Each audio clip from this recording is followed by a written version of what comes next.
Ramai orang yang masih beli emas 0.1 gram sebab murah, tapi sebenarnya itu silap besar.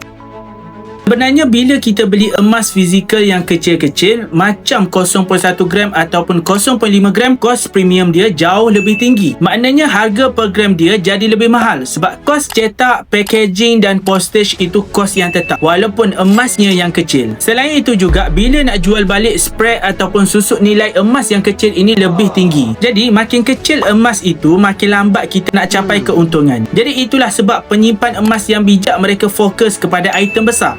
Sebab lagi cepat dapat keuntungan bila harga emas naik. Jadi bagi penyimpan emas yang baru nak bermula, Adam sarankan untuk target keluarkan emas fizikal at least item besar macam 10, 20, 50 dan 100 gram. Bukan bermaksud tak boleh beli yang kecil, tapi jadikan yang kecil itu sebagai permulaan, bukan matlamat. Tapi kalau bajet tuan-puan kecil, jangan risau. Dekat Public Gold kita ada akaun emas cap yang mana semua orang boleh mula simpan emas rendah RM100 sahaja. Tetap dapat harga emas yang murah macam beli item emas yang besar. Dan bila cukup je berat, terus fizikalkan emas yang besar tanpa perlu bayar gold premium banyak kali. Bagi tuan-puan yang perlukan bimbingan Adam untuk bermula simpan emas, boleh rujuk pin video di profile ataupun boleh isi bit biru sekarang.